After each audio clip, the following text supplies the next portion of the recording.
Queridos e amados irmãos, estamos diante de um texto muito conhecido e ao mesmo tempo muito profundo. O Evangelho segundo escreveu João foi escrito no final do primeiro século, e quando for escrito, Mateus, Marcos e Lucas, conhecidos em conjunto como Evangelhos sinóticos, já haviam sido escritos há cerca de 20 anos. E é interessante porque Mateus, Marcos e Lucas utilizam-se de uma mesma ótica, de uma mesma visão, de uma mesma perspectiva, de um mesmo ponto de vista, quando se reportam à vida e ao ministério de Jesus Cristo. Mateus escreve a judeus, Marcos a romanos e Lucas a gregos ou gentios. João escreve para judeus e também para gentios. Mas o Evangelho segundo escreveu João é diferente, é singular, é ímpar. Porque João fez questão de ressaltar, de salientar, de enfatizar a divindade de Jesus Cristo. João escreveu este Evangelho que leva seu nome, o livro da Revelação, conhecido como Apocalipse, e também 3 epístolas. João era o apóstolo amado, aquele que reclinava a cabeça sobre o peito do Mestre, no meio do Nazareno, de Jesus Cristo. Quando João escreveu este Evangelho, todos os discípulos, todos os apóstolos já haviam morrido, e pelo viés do martírio, o único a morrer de causa natural foi João. João é o único dos discípulos de Jesus que conseguiu ver na crucificação, quando o Mestre foi transpassado, além de sangue verter do seu corpo água. Glória a Deus da glória. E quando João começa a escrever este Evangelho, e ele escreve para contestar, para refutar uma heresia que havia sido disseminada, propagada, difundida por um certo judeu chamado Cerinto, a qual colocava em xeque, em dúvida, a divindade de Jesus Cristo. Ele dizia que ele pode ser qualquer coisa, menos Deus.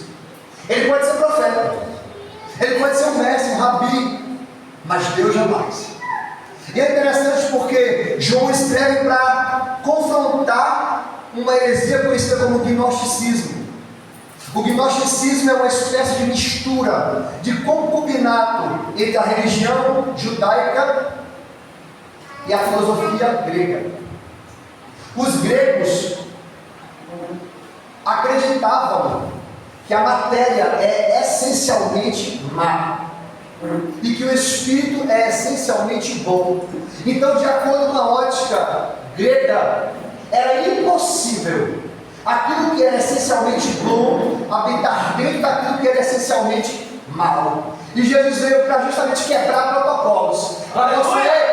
Vocês não estão entendendo. Vocês não estão entendendo. Eu sim, eu assumi a forma humana. Eu tabernaculei em vós. Eu me tornei carne para que vocês conhecessem a manifestação do amor de Deus. E aí eu volto para João 3,16, que é o texto áureo da Bíblia Sagrada, quando diz: porque Deus amou o mundo de tal maneira que deu o seu Filho unigênito, para que todo aquele que nele crê não pereça, mas tenha a vida eterna. Aleluia! Glória a Deus!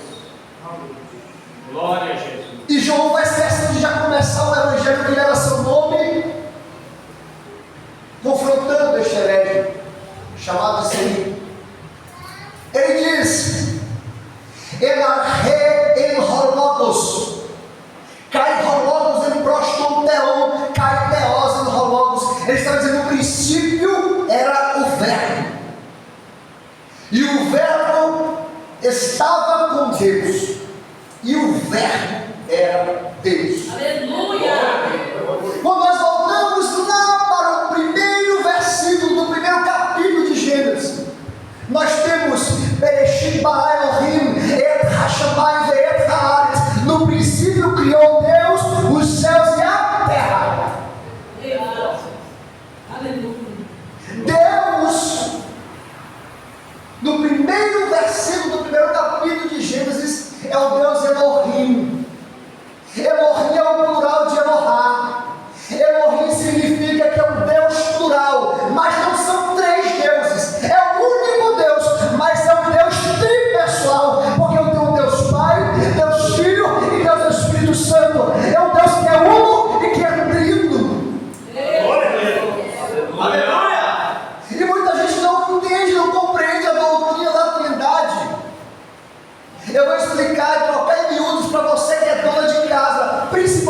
realmente entender o que eu vou dizer. Quando vocês vão fazer um bolo, vocês colocam o trigo e começam a colocar os elementos na massa. Vocês colocam, por exemplo, o fermento, o ovo e a manteiga. E quando vocês começam a fazer a mistura, seja com uma colher de pau, seja com uma batedeira, chega ao ponto que a massa se torna homogênea e você não consegue identificar as três substâncias. Não é assim em relação à Trindade. Eles coabitam entre si. Deus Pai, Deus Filho e Deus Espírito se misturam, mas não se confundem. Era como se eles estivessem em uma única unidade e você conseguisse dizer: esse é Deus Pai, esse é Deus Filho e esse é Deus Espírito Santo, embora seja o único e verdadeiro Deus. Aleluia. Quer entender melhor? O Antigo Testamento é a dispensação do Pai. Quem atua no Antigo Testamento é Deus Pai. A partir de Mateus é a dispensação de Jesus Cristo. E logo após Atos 2 é a dispensação do Espírito Santo. No princípio era o Verbo. Perceba uma coisa. Ele não diz no princípio é, ele diz no princípio era o Verbo. Se ele diz no princípio era o Verbo, ele está colocando o verbo ser, que era pai de José. O verbo gerar é obrigado a sair de cena, sabe por quê? Porque o verbo seria gerado. Para que o verbo fosse gerado, era necessário que o verbo gerado deixasse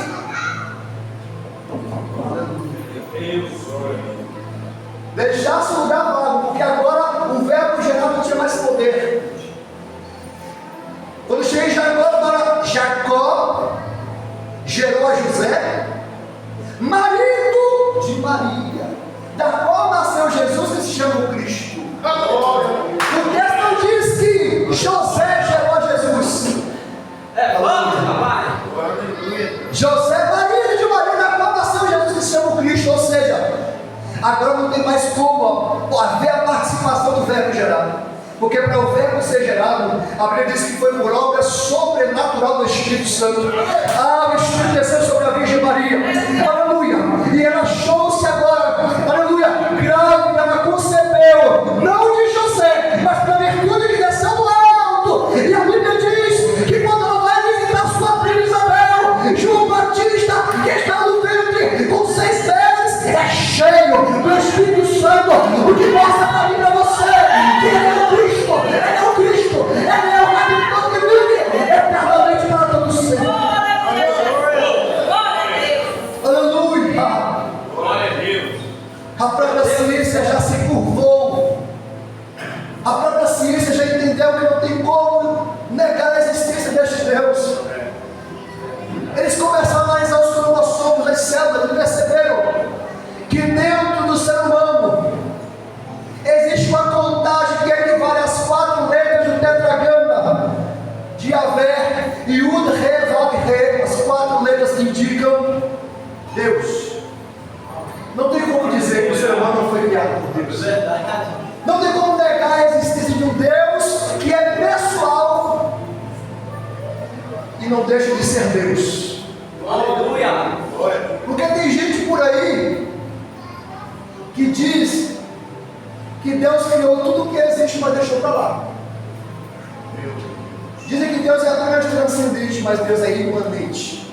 Ele criou o homem, ele interfere nas relações humanas. Ele interfere na minha e na sua vida. Ele age na minha e na sua vida. Ele te conhece por dentro e por fora. Ele sabe o que você está passando, o que você está entendendo. Ele conhece esse deserto.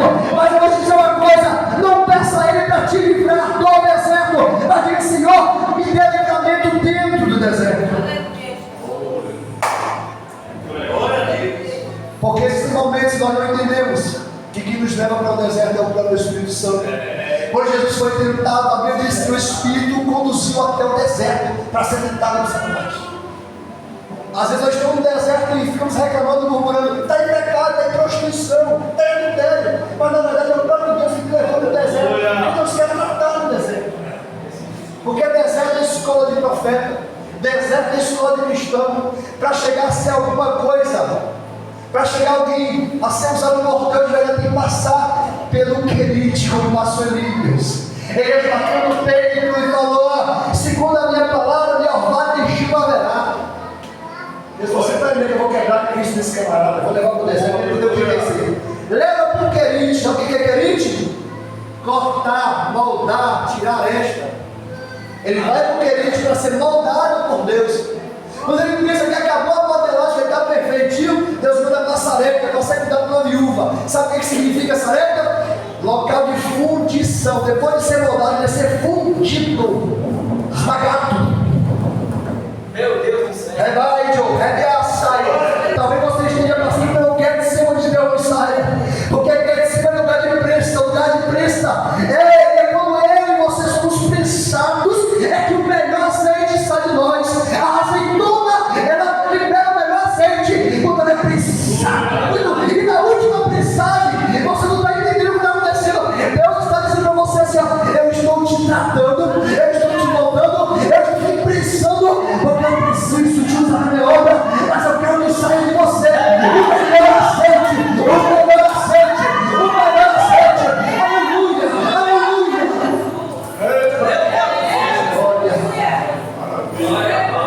aleluia. E o Verbo se fez carne e tabernaculou entre nós.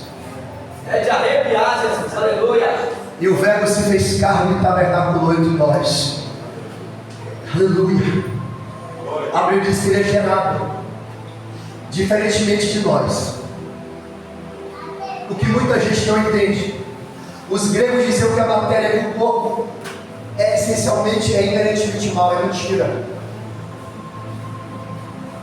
A natureza pecaminosa que habita no nosso corpo, que é má. Quando Paulo escreve aos Romanos, ele diz que existe uma natureza dupla para o pecado. O pecado como transgressão pessoal, que é o pecado cotidiano, aquele que você e eu cometemos todos os dias. E o pecado como princípio, como a lei, no grego amartia. Ei, você e eu fomos gerados em pecado. Por isso que Davi disse que ele foi gerado em pecado. E muita gente pensa que Davi era filho de prostituta. Não, porque Davi, eu e você fomos gerados em pecado. Uma criança não tem pecado como transgressão pessoal, mas o pecado como princípio do molejo habita na carne, na natureza pecaminosa da criança. Não é à toa que tem criança invejosa, violenta, muitas vezes age com maldade e a gente não entende que é o pecado. Não porque ela pega inconscientemente, não é o pecado como transgressão pessoal, mas é o pecado como princípio que habita na carne. Os gregos diziam que nosso corpo, nossa matéria, é inerentemente mal, não é? Porque a Bíblia diz que nosso corpo é templo e morada do Espírito Santo de Deus. Se é templo e morada do Espírito Santo de Deus, não pode ser mal. E o Verbo se fez carne. E o Verbo se fez carne. Olha, tem muitas pessoas, eu vou encerrar já. Tem muitas pessoas que dizem que Deus ficou jogando até acertar.